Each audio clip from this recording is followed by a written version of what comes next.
Series Evil Lynx 2, The Haunted Investigation, Episode 5, The Haunted Skeleton, The Mystery of the Corpse, and the Red Cloth in the Dark Cellar. After calling the police station for backup, Ash crouched down, the flashlight shining on the bony hand of the skeleton. Beneath a thin layer of dust, he noticed a tattered piece of red cloth clutched tightly in the skeletal hand, as if it was the last thing the deceased had held before leaving this world. As Ash leaned in for a closer look, a sudden piercing cat screech echoed through the cold, abandoned house, sending chills down his spine. Before he could react, the skeleton suddenly sprang to life, its bony hand still gripping the red cloth, and lunged straight at Ash. The hollow eye sockets seemed to fill with darkness, and its dry jaws gaped open in a horrifying manner. Startled, Ash's hand gripped his gun, but terror froze his limbs for a moment. The skeleton attacked with unbelievable speed, its icy, grotesque fingers reaching for Ash's throat. With lightning-fast reflexes, Detective Ash stepped back, dodging the skeleton's sudden assault. Its skeletal hand came within centimeters of his neck, cold enough to make his skin crawl. His heart raced. He knew he couldn't stand still. Rolling to one side, he let the skeleton crash onto the floor with a dry thud. Realizing that his gun was useless against something so supernatural, Ash quickly scanned the dark room, searching for anything that could hold the creature at bay. He spotted an old iron rod lying near the doorway.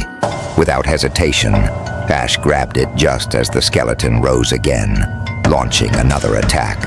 With a swift strike, he swung the rod directly at the skeleton's head, smashing it into pieces before his eyes. But instead of collapsing, the skeleton only staggered for a few seconds before it began to reassemble itself, each bone connecting back together in a grotesque, unnatural way. Sensing the danger, Ash decided not to engage it head-on any longer. Using the rod to block the skeleton, he quickly backed toward the exit. As the skeleton closed in, he pushed it toward the stairs and rushed up out of the basement, gasping for breath as he barely escaped the terrifying attack. Just as Ash reached the top of the stairs, a few other officers entered the abandoned house, responding to his call for backup. Panting, Ash pointed toward the basement. "I found a skeleton down there. We need to check it out immediately." His colleagues headed down to the basement, but when they shined their flashlights around, the skeleton lay motionless on the floor, showing no signs of having moved. Standing at the top of the stairs, Ash felt a wave of doubt wash over him. "No way. It attacked me," he said, his voice tinged with confusion and tension. One of the officers glanced at him, skeptical. "Maybe you imagined it after the shock. The skeleton's still intact. No signs of anything unusual." Ash shook his head, trying to calm himself, but the fear he had just experienced wouldn't leave him. He began to wonder if he had been hallucinating. After a thorough examination, the investigation team confirmed that the skeleton belonged to a woman, someone identified in the records as Lynn Lambert, a medium who had mysteriously disappeared years ago. Ash was horrified to realize that he had just escaped an attack by something not human. He quickly handed the investigation of the scene over to his colleagues. Before leaving, he glanced back at the crumbling house one last time, anxiety gnawing at him. The thought of Alyssa weighed heavily on his mind, adding to his tension. Unable to wait any longer, Ash decided to leave the scene to search for Alyssa. She could be in even greater danger than what he had just experienced. Meanwhile, after leaving the medium's house, Alyssa and Camilla decided to stop by nearby shops to buy supplies for their trip to the desolate field. Following the medium's instructions, Camilla carefully found a cat's tail grass stem and a round object as instructed. Meanwhile, Alyssa made sure to pack a flashlight, a thick coat, and a few other items for protection. She sighed, knowing that tonight's journey would not be easy. Pulling her coat tighter and trying to stay focused, Alyssa couldn't stop thinking about the strange things they had already experienced. However, in her anxiety, she didn't notice the gradual change in Camilla's demeanor. Camilla's eyes grew vacant, occasionally mumbling incoherent words, and her hands trembled slightly whenever she touched the cat's tail grass. Her steps became heavier, as though something invisible was holding her back. But Alyssa had yet to notice these signs. At 11 p.m., Alyssa and Camilla hurriedly set off towards the desolate field as the medium had directed. The night air was cold, the wind howling through the trees, making Alyssa shiver constantly, her hands clasped tightly together. Although she also sensed the looming danger, she refused to let herself panic. "I have to stay focused," Alyssa reminded herself, knowing that this mission wasn't just about helping Camilla, but also about uncovering the truth behind the mysterious disappearances. Elsewhere, Nick unexpectedly received a message from Alyssa, telling him to meet at the desolate field to gather more information about the investigation.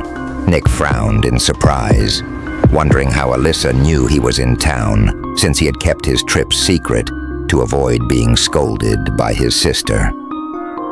Despite still being haunted by the terrifying events of the past, his curiosity got the better of him. Ignoring his unease, Nick decided to go to the desolate field with Nancy, hoping to uncover the answers to the mysteries unfolding. As for Detective Ash, after leaving the abandoned house, night had fallen, and the air had grown colder and darker. He tried to contact Alyssa and Camilla, but neither could be reached. His worry mounting, Ash decided to call Nick, Alyssa's younger brother.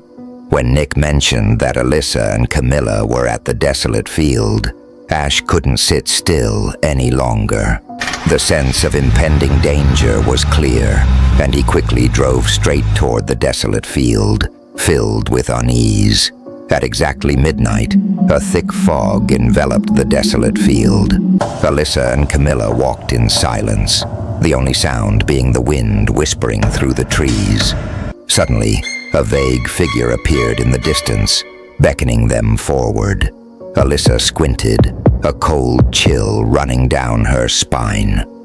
Camilla tugged on Alyssa's arm, and the two of them instinctively began running toward the figure, as if drawn by some invisible force from within the fog. But the more they ran, the thicker the fog became, swallowing the entire landscape. In an instant, Alyssa realized that Camilla had vanished. She stopped, calling out Camilla's name, but there was no reply. The wind abruptly stopped, replaced by an eerie silence. Stumbling forward, Alyssa tried to find her way out, but the further she went, the more unfamiliar everything around her became. Old, decaying houses appeared through the fog, devoid of life, but still feeling strangely alive. Terror crept up on her as Alyssa realized she had wandered into an abandoned village. Strange, unsettling noises echoed from a distance, like fingernails scraping against wooden doors and faint footsteps in the fog.